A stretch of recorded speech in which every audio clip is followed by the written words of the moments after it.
World Cup favourites France is targeting the final in Russia 2 decades after their 1998 triumph with one of its greatest players, Thierry Henry, plotting its downfall from the dugout of opponents Belgium. The European neighbours meet in Tuesday's first semi-final, July 10, in Saint Petersburg for the right to play England or Croatia in Sunday's showpiece, July 15, in Moscow. Former Arsenal and Barcelona forward Henry, who was part of the squad that won the World Cup on home soil 20 years ago, is now alongside Belgium coach Roberto Martinez and eyeing the chinks in France's armour. "It will be bizarre to have him up against us," said France striker Olivier Giroud. "He is a living legend of French football. He has given so much to the France team, and we have got a lot of respect for what he has done.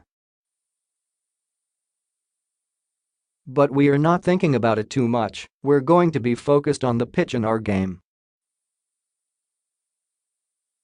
A slick Belgium side boasting the talents of Kevin De Bruyne, Eden Hazard and Romelu Lukaku is the only team to have won all its matches in Russia and is the top scorer, with 14 goals. Confidence is sky-high after it ousted Neymar's Brazil in the quarterfinals, but it will come up against formidable opponents in France as it tries to reach a first-ever World Cup final.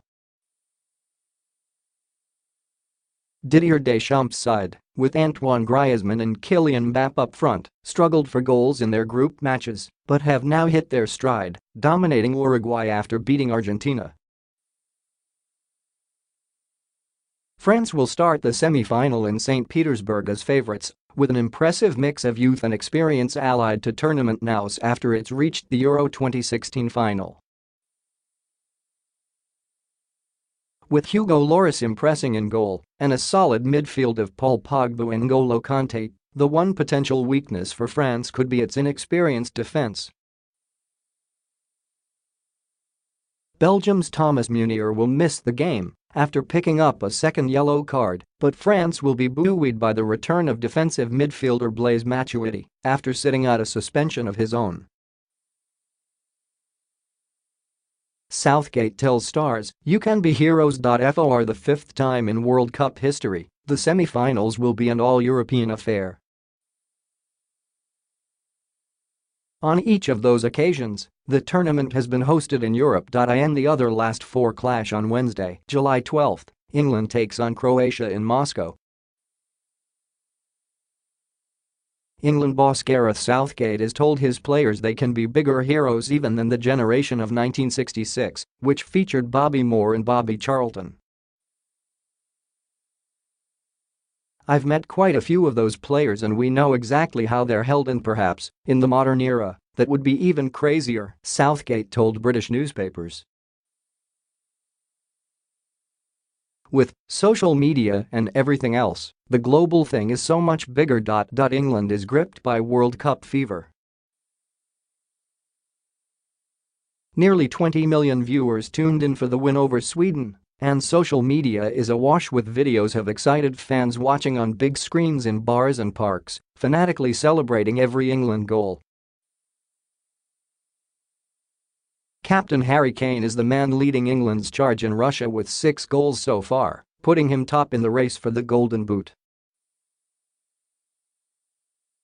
Lukaku is on 4 goals and France's Griezmann and Mbappé have 3 each. Despite Kane's impressive tally, Croatia coach Zlatko Dalic has identified Raheem Sterling as England's danger man in its semi-final.